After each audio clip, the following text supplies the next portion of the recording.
I'm your Jesus-loving and potty host, L.A. Sprague. Welcome to Christians with Chronic Illnesses.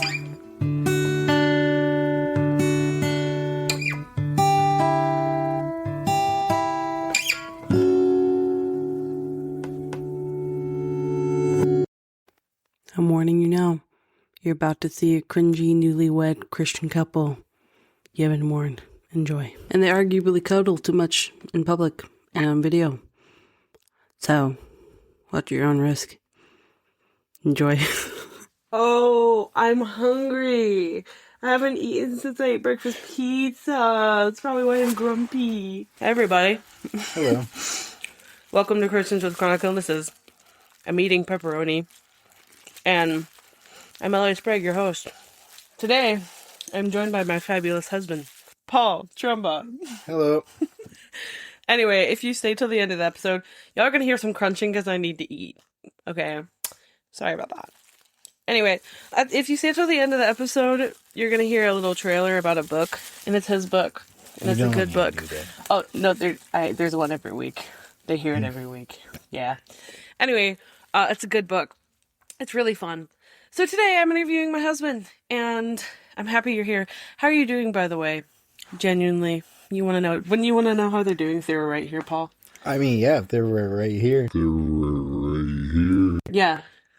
So I want to know, even though you're not right here, how are you doing? Let me know in the comments.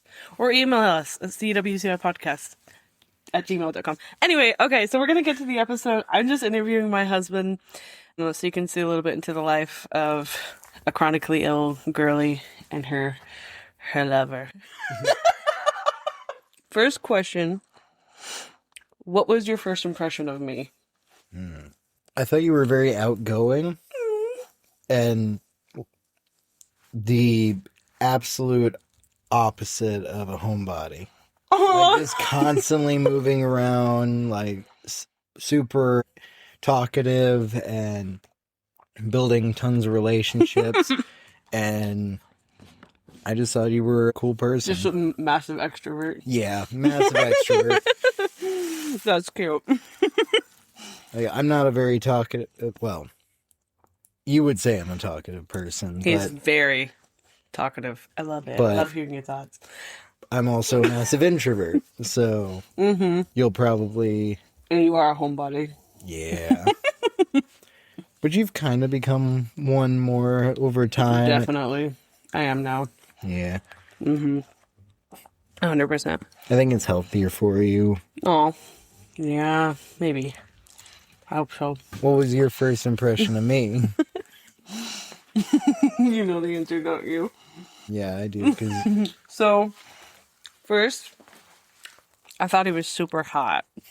Like, 100% my type. And you were exceedingly awkward. Yeah. Like, I was like, wow, he is really hot. But he's, like, too weird. He was, like, into anime. And I was like, nah, that ain't it for me. But now I watch anime, so have the turns have tabled. Yeah, just, you get one, and next thing you know, you're in. You're watching, like, as many as you can. I don't know about that. It's just another form of anime. Favorite anime go? Steins Gate. Okay. Time travel. Really weird. Do you know mine? Your name? Ooh. That's my favorite movie. Okay. What about that show? I don't know. Arcane. No, Well, no, that's not anime. that's not technically anime. That's 2D. Death Note. Death Note. Nice. Classic. Good one. Okay, Habibi. What was your initial thought when you learned that I had POTS/depression? / can you tell me, like, do you remember when you first learned that I had those things? You told me about your POTS before we were dating. Okay. So I kind of knew about that prior. And Do you remember how I told you? I don't remember. I don't remember exactly. It came up in just random conversation, like, Okay. and about, like, how you were going through that. I kind of asked about it more, and then you gave me a very graphic but somewhat realistic explanation that's quite oversimplified now that I've learned more about it. Aww. That basically blood pools at your feet. Yeah. And so you just lose all the blood in your upper body and you have to reset that. And I thought that was... that's it. Yeah, I thought, oh, well, that sounds like it could just straight up kill you. It can't. Spoiler, but... Yeah, well, like, if you lose all blood to your brain... It's just a lack of blood. I'm not going to completely lose it, probably. Yeah, well, in the explanation you had given whenever we were first discussing it... It sounded that severe. severe. It sounded way more severe. No! Aww. I mean, I can't die, thankfully. But, yikes. Mean, you can, just probably not from... That's so bad. I'm not immortal. As for depression... I've grown up around a lot of people who have suffered from depression and have seen a lot of people work through that. And so finding out you had depression wasn't that problematic for me. Do you remember like where we were and how this happened? I remember how I remember. Do you remember? I remember we were dating at that time, and I don't exactly remember where we were when you told me, but I remember we had been dating for like at least a month and a half at this point. Can I jog your memory? Yeah. It wasn't a month and a half. It was our second date. I took you to a park near us, and then I remember we were doing like a Bible study together, and I wanted you to know early on like how like severe my depression like has been throughout my life, because it's a chronic mental condition. Yeah. Like, and so I was like, okay, he might have to deal with this, and you have had to throughout our marriage. And so I wanted to let you know just like right away so that you could decide if that's something that you could like put up with. And then it was also a little bit of like a litmus test for like how you responded, you know? Because if you like responded and were like, oh, like depression is whatever, like minimizing, then I would have been like, okay, never mind, red flag. But you were so accepting and like you were not bothered. Every time I tell you anything about my health or my life or my thoughts, like you're not bothered. Like you know what I mean? Yeah. Like it's something you can't help. Like when something goes wrong with your health, like there are ways to prevent certain aspects of it, but if it's something that develops, it's not on you. It's on anything from genetics to your blood type, your history, to your trauma, whether physical or mental. It plays into the type of food you're eating, the environment you're in. There's so many different things that affect our health, and we can't control every aspect of that. So whenever something happens where you finally figure out, oh, hey, I have such and such, I need to start treating myself for such and such so that I can be healthier. Like, it's just another hard aspect of life that you have to deal with and work through. And it doesn't get aided by people like trying to solve it for you or trying to act like they know better. Yeah. That's bars. I'm glad you think so. It was. What? Sweet. Well, I'm glad it didn't bother you too much. What's something that you hear me say often or I repeat a lot? I think, like, to me specifically, you told me to listen to my body, like, a lot. Like, I think every single day I wake up, you're like, listen to your body. Do you know why? Why? Because you don't. You have a habit of pushing yourself. No. Yes. Anyway. You spent an hour and a half working on your podcast beyond what you should have because you were physically feeling potsy and needed to lay down the other day. But you weren't doing it until you were given permission to somebody else. They can't know. I'm kidding. They can know. I know, I'm kidding. So yeah, I think you told me to listen to my body a lot. I think you told me that you love me no matter what. A lot. Like, whether it's faith, whether it's mental health, whether it's physical health. Like, you always assure me that no matter what, you love me. That you're not leaving me. I've committed to you. I intend to. You're so romantic. I warned you. Okay. What do you perceive as my strength as a spouse? I think your openness, like your willingness to have discussions and get into deeper topics rather than just brushing it off. Aww. Like when we have something that we need to discuss, whether it's something I want or something you want, or maybe it's something one of us needs, you are always willing to talk or push to talk about it so that we have good communication, that we're not misunderstanding each other and trying to solve whatever it is needs to be solved. That's so sweet. What the heck? Thank you. What do you perceive as my strength as a spouse? You have a lot of... Better name one. Just one. Oh, just one. Yeah, That's hard, though, because you have so many. You, You do! Don't shake your head. I will shake my head. Okay. Gosh.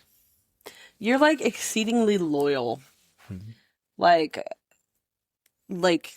I don't even know... I have no fear of losing you except for you dying. You know what I mean? I have, like, no fear of you, like, walking out because you're tired of being the main moneymaker. I have no fear of you walking out for, obviously, like, cheating. I have no fear for you walking out because you're, like, tired of, like, trying to be my cheerleader and take care of me, being my caretaker. Like, no matter what, like...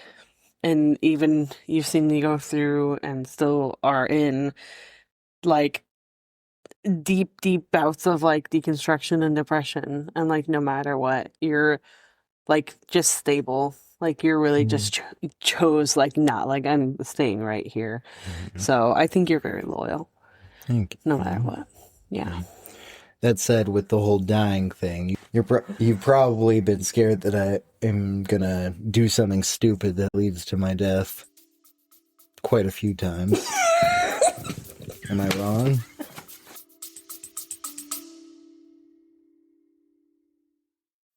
Thank you so much for spending your precious time with Christians with chronic illnesses.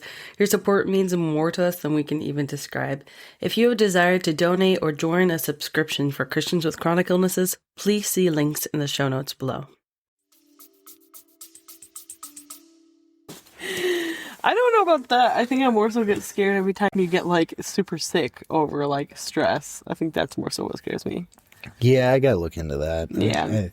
Yeah. That's a bit concerning with how often it happens. Anyway. Okay. What do you find me struggling with the most? I mean, simplistic answers, your depression and POTS. But I think that you particularly have the hardest time whenever you want to get things done and you feel like you aren't being productive or can't be productive because your physical or mental health is limiting you to where you kind of have to stay laying down or in bed or whatever it might be just to feel some semblance of being okay. And then you beat yourself up because you can't be productive or you can't do things. And it's hard for me to see because I don't want you to beat yourself up for something you can't control. But also, you've been ingrained with this idea that you need to be productive in order to be worth something. And that's not your worth. Your worth comes from something much more that you can't control and have no say over. Thank you. You're very sweet. Yeah, so, like, shame, kind of. Yeah, dealing with the shame of it. Yeah, that's fair. What do you think is one helpful or unhelpful thing that I've done relating to your chronic illness? So I think I'll start with negative and then go positive. All right. Unhelpful, I think my man's here. He loves me so much. And I think that no matter what, you want to tell me yes. Like, you want to, like, you know what I mean? Like, and so sometimes I think maybe, and this isn't on you, like, it's not on you to fully be like, you don't have to always be like that main cheerleader. You don't always have to be like my caretaker or the one, like, ultimately it's up to me to take care of my body and like my mind. So it's not on you. But I think sometimes maybe I need that like challenge. And you do challenge me. You do challenge me. But sometimes I think we like tiptoe on like the edge of like enablement. Like, you know, where maybe one day I need to be reminded to like try to push my body. And you know what I mean? Yeah. So I think maybe that's unhelpful sometimes. But that's hard to like balance because, as you guys know, listening, like, there's a lot of times like we do have to listen to our bodies, but sometimes that listening to our bodies also does mean pushing our bodies. Like, I know, like with POTS, some days I don't know if I need to like lay down the whole day or if I need to go for a walk, and that's really complicated. Yeah. So I guess it would be even harder if I don't know what my body needs for like you to know what it is that I need encouraged by. So yeah, I think sometimes that's just a little unhelpful, like, but it's also extremely helpful at the same time. So for unhelpful, I'd say maybe just like a little too much like yes man. But I'd say as for helpfulness, I think we've already talked about like a lot of the encouragement. So I'll go somewhere different and I'll say like you help a lot practically. Like when I'm sick in bed, like you ask what I need and you go grab me my pickles and electrolyte water and my water and food, and you turn on, like, literally I remember one time, like I think it was in like last November probably, I got sick, I think actually with the flu or something. Yeah, it was and so weird. He just came, he went to the living room and then came into the room carrying our TV. And for the first time, now we move it back and forth all the time. But at the point, we hadn't done that yet. And he just brought the TV from the living room into the bedroom, like set it up, pulled it close to the bed, gave me the remote, set up literally like the PlayStation and stuff so I had something to do. And I didn't ask him to do that. Like, you just did that out of like creativity and love for me. And you even brought in your whole stinking computer. Like, your whole, what is that called? The PC. Yeah, the big box thing. You literally brought that in and connected that so I would have something to do. So I think you're really, really good at like practical skills and knowing like what I need. Yeah. Yeah. I've heard it said before that in like relationships, often you have the husband and the wife, and then chronic illness can almost seem like a third spouse. Like, it kind of just comes in and like tries to like be the main center of your like marriage and take all the attention. So how are you able to like focus on me as LA, and like how are you able to see me instead of, oh, this is like my wife who is sick, or this is my wife who is sad, this is my wife who is doubting? How do you just see me in our marriage? I think I see you more so in the fact that all of your experiences, all of your chronic health issues, all of your mental health issues, all of those are part of who you are, but they don't define you. And they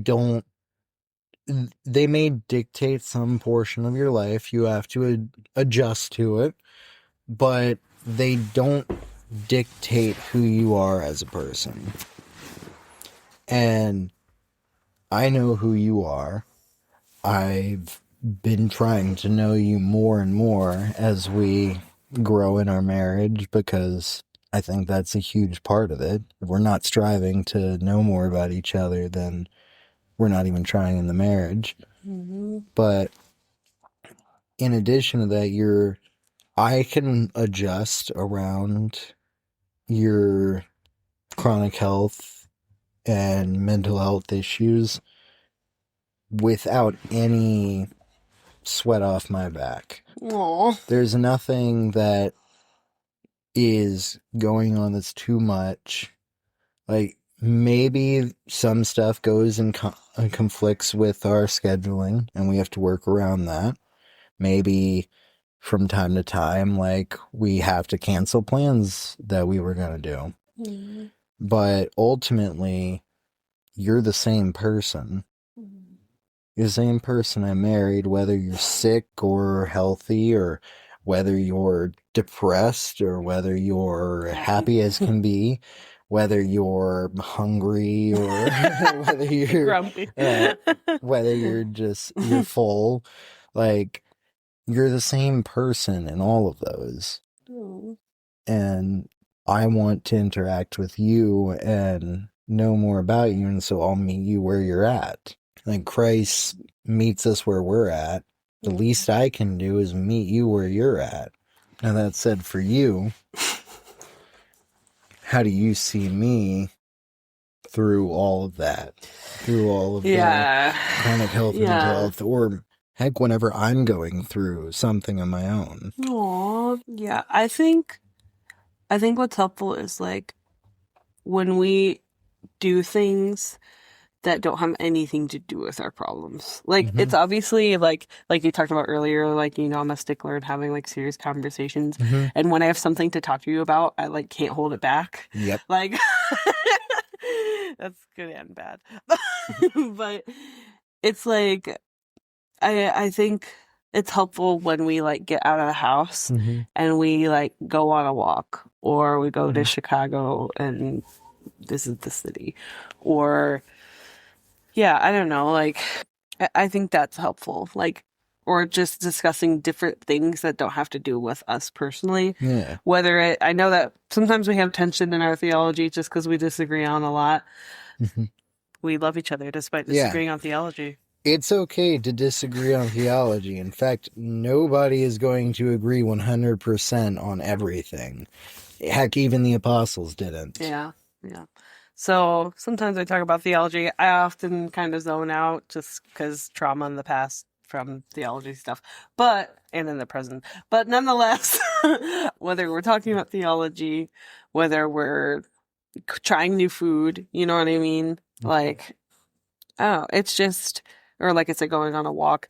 It helps me to remember you as you, and, like, not as my caretaker, not as the breadwinner, like, as my husband who I married because I love you. What helps me is when we get to, like, do those things that we love together. When we're watching Once Upon a Time together, when we're playing, like, Lego Harry Potter together. So I think that's what helps me a lot, because then I get to see your creative side, because you're a very creative person. I get to see your fun loving side, which is always present because you're very silly and very, like, adorable. And obviously I get to see your smart side, because you never stop thinking, ever. And so, yeah, it's kind of annoying whenever you're trying to sleep at night and I'm just like, hey, have you ever considered this? Yeah. One of Paul's favorite things to do is he likes to ask his kitchen staff theological questions. So if you're around Paul, and he's pretty comfortable with you, you'll probably be asked a theological question. Won't they? Do you have one for them now? Just throw out one. Just anything. What have you asked your staff lately? Potentially false, but one thing I've been wondering is the accuser in Job the same as the deceiver that's mentioned in Genesis, which we know is Satan, or is the accuser an angel who was only given his duties because of the fall? Okay. And I don't know if that is technically heretical or not, but I've been wondering about it, because Job, it mentions an accuser, and the accuser is not the same as a deceiver. Y'all, this is why I go. But the accuser is also the one that is despised by the angels, according to Job with all heavenly hosts. And So the crux of your question? Crux of the question is the accuser the devil, or is the accuser a entity that is working on God's behalf as a means of bringing about judgment. What is the third? Is there any? I'm sure there could be another option. There could be another option. Those are just the two that I'm thinking. Tell us your thoughts. If that is blasphemous and heretical, I'm sorry. I'm just trying to thinking about it. So, is it Satan? Is it some other angel / entity? Is this blasphemy? Let us know in the comments below. Or, per usual, more than likely blasphemy. I don't know. Email us if Paul's blasphemous at cwcipodcast@gmail.com. I mean, is it blasphemy to wonder? You're asking a question. Yeah. Anyway, someone out there probably thinks so. Our YouTube haters. Love you guys. There's probably a theological debate out there somewhere on this topic. Well, thank you, darling, for doing this interview with me. I love you very much, and I had fun. Thanks for everyone listening. We really appreciate it. If you have any questions for my sweet Paul regarding our relationship, regarding marriage and chronic illness, depression, POTS, doubt, all that good stuff, feel more than free to comment or give us an email. But yeah, just wanted you guys to get to know him a little bit. He's pretty great. Bye everyone. Thank you so much for being a part of the Christians with Chronic Illnesses community. Please remember to follow, rate, and subscribe to the show. You can also follow us on our socials at CWCI Podcast. And if you're interested in sharing your story, please email us at cwcipodcast@gmail.com. If you are interested in contributing to the production of Christians with Chronic Illnesses, please see the show notes below for subscriptions starting as low as $1 a month, or email us for a more direct way to give. This show is hosted and produced by Ellie Sprague, and our incredible logo, thumbnail, and overall CWCI artist is Brianna Middleton. This show is intended for entertainment and encouragement purposes only. Please talk to your doctor before trying anything you hear on this show. Until next Monday. I present to you The Supernatural Case of an Accidental Time Traveler by my husband, Paul J. Trumba. It's a super interesting book. I'm not even much of a reader, but I read through this thing pretty easily. It's pretty large print, and it's about 500 pages. You can find it on Amazon. It's about Lou Barrett, who suddenly finds himself in, London in the 1800s. He has no idea how he got there, and he goes on to form a really hilarious and cute relationship with a witch, a wizard, and a brawler, and they go on to fight supernatural evils together.